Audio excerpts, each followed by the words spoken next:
Before his sudden emergence onto the pages of pirate history, Bartholomew Roberts was merely John Roberts, a humble third mate on the slave ship Princess. In June 1719, off the coast of Ghana, his vessel fell victim to a daring raid by the Welsh pirate Howell Davis. Roberts, initially a captive, quickly demonstrated his exceptional navigational and leadership qualities. He didn't just resign himself to his new fate, he embraced it, recognizing the opportunities it presented.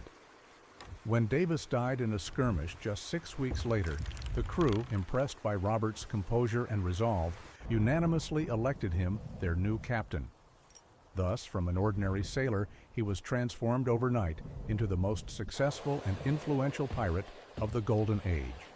He didn't just become a captain, he became the architect of his own myth, sweeping across the Atlantic, capturing hundreds of ships, and amassing a fortune his contemporaries could only dream of. All the tales of the gentleman pirate were nothing more than a carefully constructed illusion designed to mask a brutal tyrant and a brilliant strategist. Roberts was a despot whose elegance concealed a will of iron and ruthless calculation. Bartholomew Roberts's iron will and merciless calculation were forged long before his encounter with Davis's pirates. John Roberts spent years serving on slave ships, an experience that became his harshest university. In the grim holds of the Princess, where human lives were reduced to numbers and suffering was commonplace, he didn't just observe inhumanity. He was a part of it, an active cog in a machine that ground down destinies. This environment, systematically dehumanizing both captives and their overseers, instilled in him a pragmatism devoid of sentiment and the ability to make decisions in conditions of extreme cruelty and moral vacuum. Life aboard a slave ship, where every day was a struggle for survival amidst constant violence and cynicism, stripped away any illusions of virtue and justice. He learned to see the world as an arena for the struggle for power, where only the strongest survive, and weakness is a death sentence. His capture off the coast of Ghana, while a sudden upheaval, simultaneously offered him an unexpected escape from a world that had long offered nothing but moral exhaustion and routine. He did not resign himself to the fate of a victim. He instantly recognized in the chaos a new opportunity, a chance for total freedom and previously unimaginable power. It wasn't just an escape, but a transition into a new reality where the rules, though brutal, were honest in their simplicity. Take or be taken. The true point of no return came not on the deck of the Princess under Davis's muskets, but at the moment when, after his new captain's death, the pirate crew, stunned by Roberts's composure, determination, and undeniable navigational talents, unhesitatingly chose him as their new leader. Then, in June 1719, John Roberts definitively ceased to exist. He didn't just adopt the name Bartholomew, he embraced a new identity that allowed dormant ambitions and the capacity for absolute control to erupt. The pirate flag became not merely a symbol of his new profession, but a manifesto of his new self, ruthless, yet calculating and far-sighted. This was not a rebirth into a gentleman, but the crystallization of a predator, hardened in the crucible of the deep sea and human depravity, who learned to mask his essence behind ostentatious elegance and a strict code. Thus, Bartholomew Roberts didn't just become a pirate. He became the embodiment of a new, more dangerous form of maritime brigandage, where strategic genius combined with despotic rule, and his past only fueled this transformation. The rise of Bartholomew Roberts, like the entire Golden Age of Piracy, did not occur in a vacuum. It was a direct consequence of profound political, economic, and social upheavals that swept across Europe and its colonies in the early 18th century. After the end of the War of the Spanish Succession, known in North America as Queen Anne's War, and the signing of the Treaty of Utrecht in 1714, thousands of experienced sailors and soldiers, accustomed to the brutality and lawlessness of war, found themselves ashore without means of subsistence. These demobilized veterans, whose skills were honed in the crucible of naval battles, suddenly found themselves on the fringes of society, facing widespread unemployment and poverty. Peacetime offered them nothing but slave-like conditions on merchant ships, meager pay, inhumane discipline, and the constant threat of hunger, disease, and violence from officers. At the same time, colonial trade flourished, and precious cargoes, flowing ceaselessly from the New World to Europe, presented easy prey for those who dared to defy the established order. Governments, weakened by years of conflict and unable to maintain order across the vast oceans, left sea lanes virtually unprotected. Royal navies, once formidable in wartime, were reduced to a minimum, leaving vast stretches of the Atlantic, especially in the Caribbean and off the coast of West Africa, essentially no man's land. These regions transformed into a kind of Wild West, where law was weak and the opportunity for quick riches lured thousands of desperate souls. For many, piracy became not just a way to make a fortune, but a radical form of protest against a system that had taken away their future, offering only humiliation and endless destitution in return. It promised not only wealth, but also unimaginable freedom and a peculiar semblance of justice, where every man, regardless of origin, could climb the ladder of success if he possessed daring and wit. Sailors, accustomed to beatings and contempt from officers, found a semblance of democracy in pirate crews where every voice mattered and plunder was equally divided, sharply contrasting with the hierarchy and injustice of the civilian fleet. This volatile mix of demobilized, desperate sailors, flourishing but poorly protected trade, and the weakness of imperial navies created a unique window of opportunity for piracy to thrive. It was into this chaos that Bartholomew Roberts stepped, not merely becoming a part of it, but managing to exploit it to the fullest, transforming anarchy into his personal empire. Upon becoming captain, Bartholomew Roberts wasted no time. His first act was both a cold calculation and a brutal show of force. In retaliation for Howell Davis's death, he immediately led his ship back to the coast of Ghana to Cape Coast Castle, the very British trading post where his predecessor had died.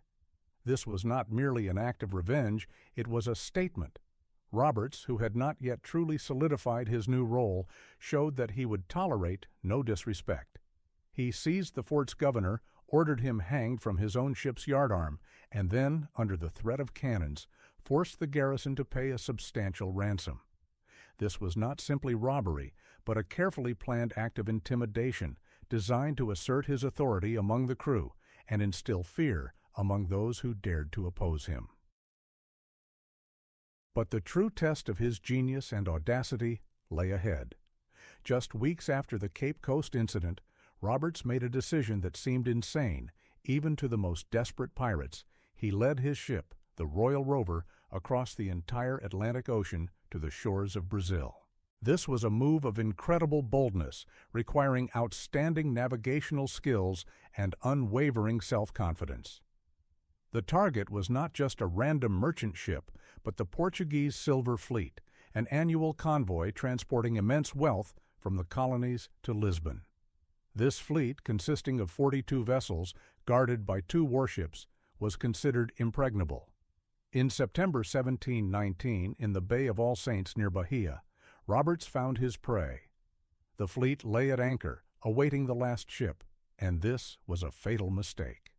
Under the cover of night, the pirate ship, with only 26 guns, stealthily approached the armada.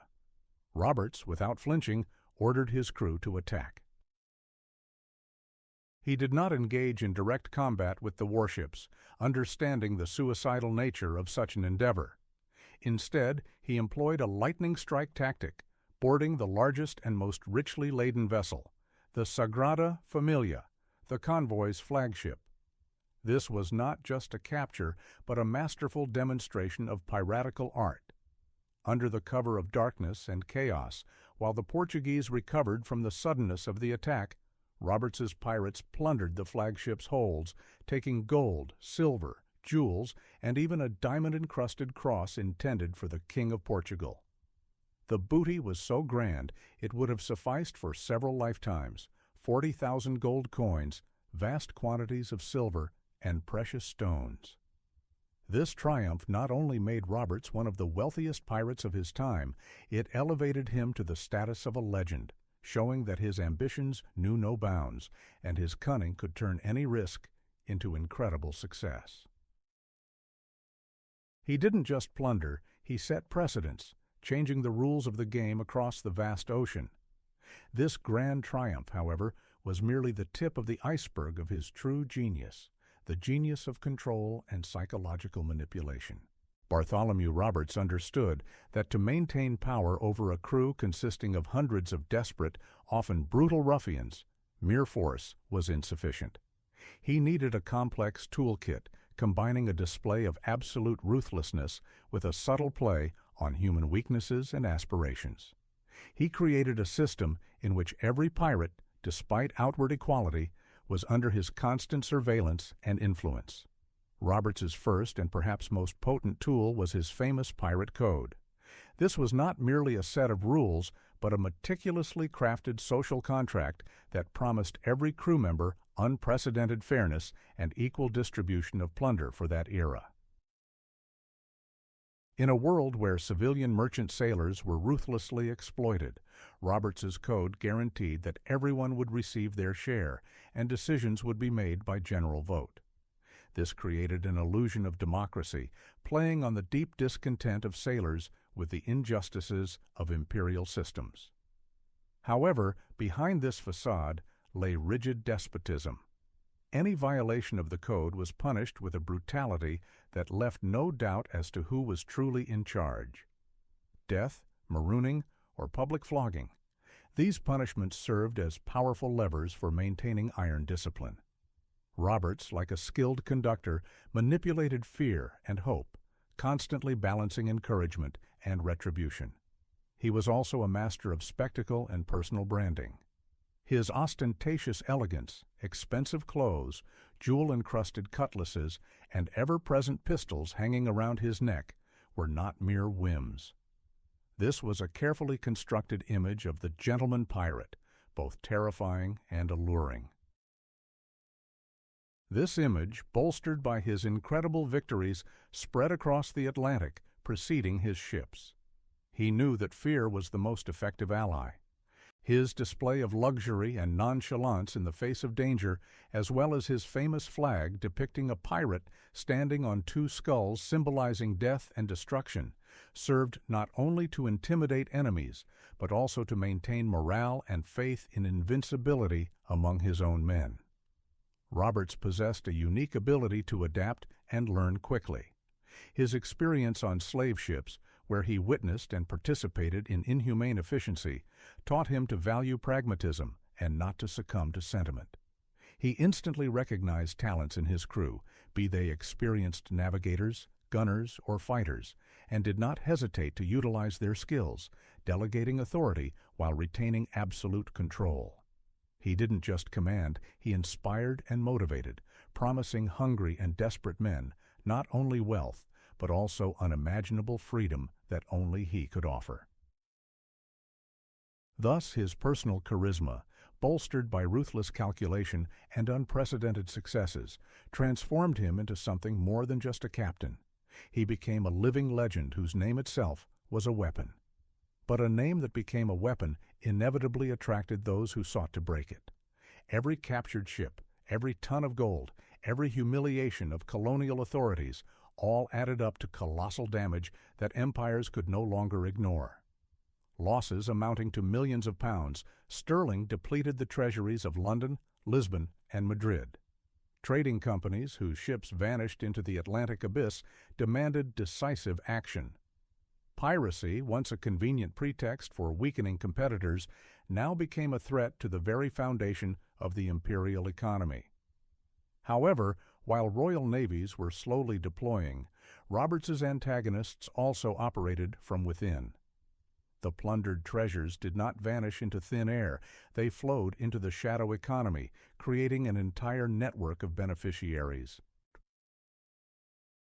Corrupt governors, greedy merchants, and unscrupulous agents working in port cities from Jamaica to West Africa acted as silent patrons of the pirates.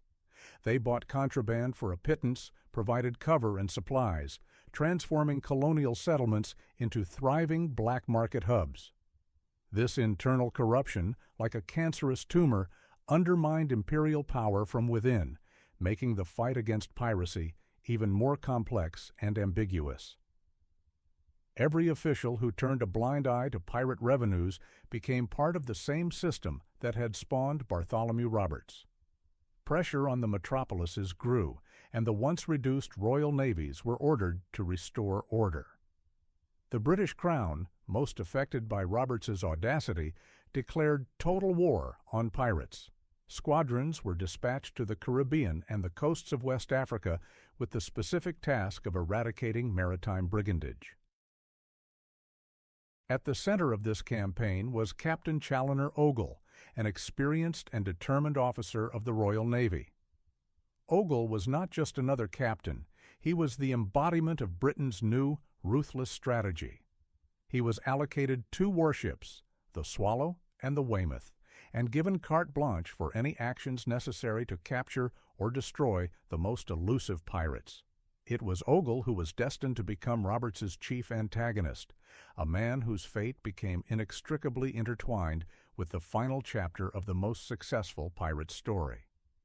His mission was clear, not just to expel pirates, but to wipe them off the face of the ocean, restoring the rule of law and protecting trade routes.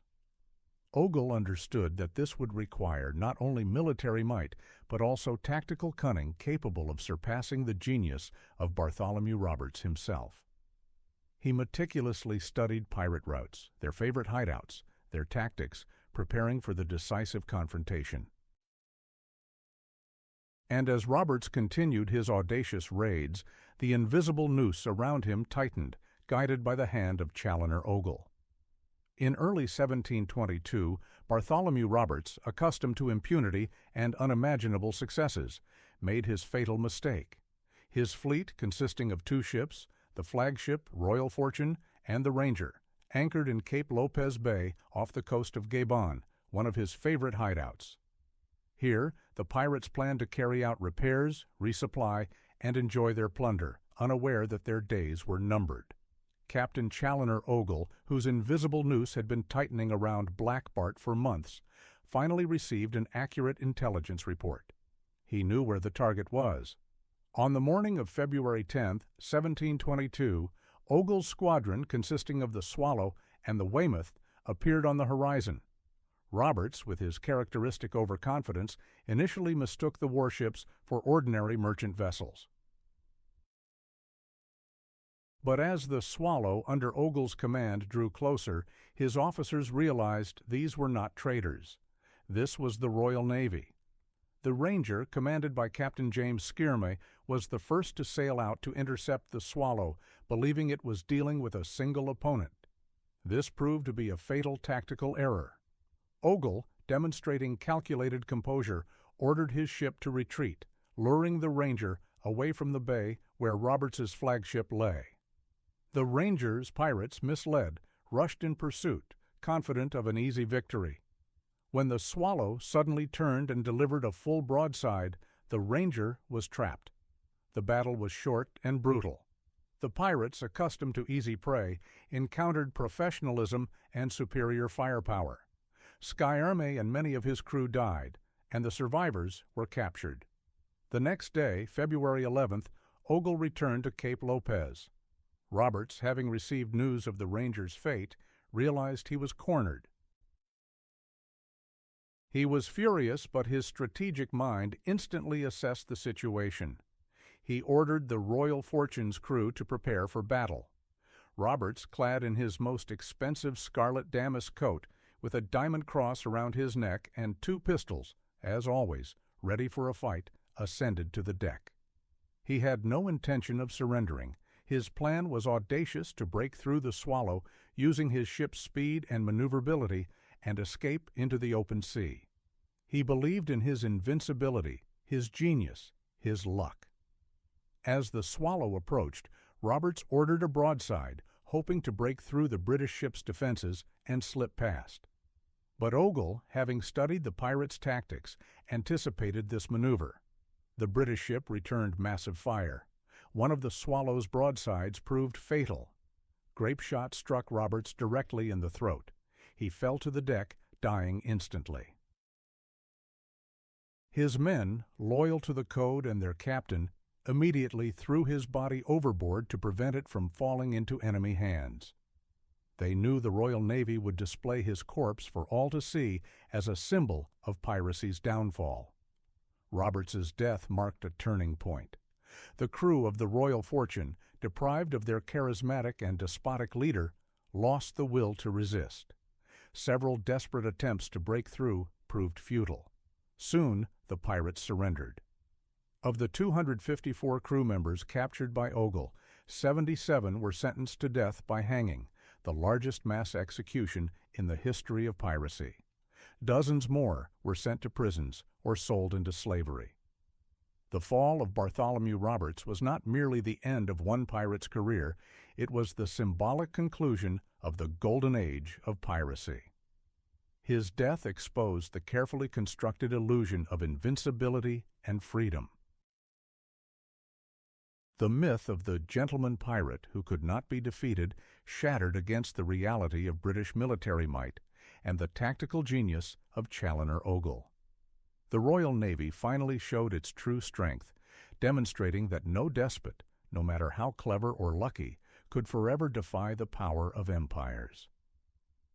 The era when the ocean was a Wild West was coming to an end, giving way to restored order and the ruthless persecution of those who dared to violate its laws. Roberts's death and the mass executions of his crew were not just a demonstrative reprisal, but a powerful signal across the Atlantic. The Royal Navy, emboldened by Ogle's success, did not cease its operations. On the contrary, it intensified pressure, systematically clearing the sea lanes. Once reduced squadrons now continuously patrolled key trade routes, especially in the Caribbean and off the coast of West Africa. This led to immediate and tangible financial consequences.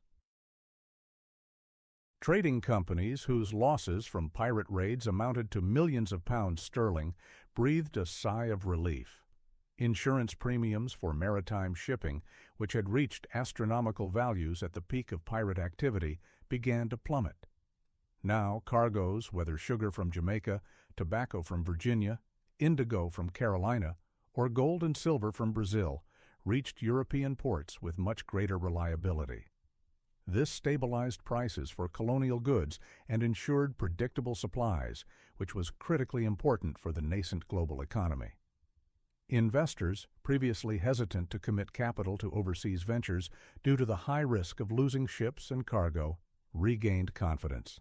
The influx of investment stimulated the expansion of plantations and mining enterprises in the colonies, which in turn increased trade volumes and consequently the revenues of the metropolises. For the British Crown, as for other European powers, the victory over piracy meant not only the restoration of authority, but also a significant replenishment of the treasury. Increased trade volumes directly led to higher customs duties and tax revenues. The reduction in military expenditures for fighting pirates, although it required initial investment in naval buildup, in the long run freed up resources that could be directed to other imperial needs. Politically, it was a triumph of centralized power over anarchy. Colonial governors, who previously might have been corrupt or simply powerless against pirates, now received direct naval support and clearer instructions from London. The work of the Admiralty courts in the colonies was strengthened, now promptly hearing cases of captured pirates and handing down harsh sentences. This strict legal system, backed by naval power, finally undermined the previously existing tacit network of pirate support among local merchants and officials. The ocean, once a lawless zone, was gradually transforming into a controlled space where rules were established and enforced by imperial navies. This allowed metropolises to more effectively exploit their colonies, extracting resources and ensuring a continuous flow of wealth. Roberts's fall became a key moment in this process, symbolizing the transition from an era where sea marauders could challenge the might of empires to a period when the world's oceans became an integral part of global trade and political infrastructure, under the strict control of the great powers. However, as is often the case with figures of such magnitude, the reality of Bartholomew Roberts began to diverge from his posthumous image almost immediately after his death. The legend he so carefully constructed during his life outlived him, transforming into something entirely different. History, especially that passed down orally and solidified in popular memory, is rarely honest. It prefers simplifications, romance, and vivid archetypes. Thus, the ruthless despot, whose power rested on fear and the most severe discipline, gradually transformed into the gentleman pirate, an almost chivalrous figure, a noble rogue who plundered only in the name of freedom and justice. This myth, embraced by generations of storytellers and writers, cleverly disguised the true nature of his empire, built on violence, cynicism, and absolute control. The paradox of his legacy lies in the fact that he became a symbol of freedom for those who rebelled against oppression, even though he himself was a true tyrant to his crew. His code, which many still mistakenly consider the embodiment of pirate democracy, was merely a facade for his autocratic rule, a tool that allowed him to maintain iron order among hundreds of desperate ruffians. It was not freedom, but a carefully dosed illusion designed to ensure loyalty and efficiency. The story of Bartholomew Roberts is not merely a chronicle of audacious raids and untold treasures. It is a profound lesson on the nature of power, on how charisma and calculated spectacle can create a myth capable of overshadowing the most inconvenient facts. He demonstrated that even in conditions of complete anarchy, a person can build their own system based on their own will and compel hundreds of people to follow it. His life is a demonstration of how desperation and ambition, forged in the most inhumane conditions, can give rise to a predator capable of challenging the might of entire empires, and how this predator, in turn, can be romanticized beyond recognition, becoming a hero for subsequent generations. Ultimately, Bartholomew Roberts, however brutal he may have been, became not just a pirate, but an eternal reminder of how thin the line separates reality from fiction, and how easily we succumb to the temptation to believe in a beautiful legend, ignoring its dark underside.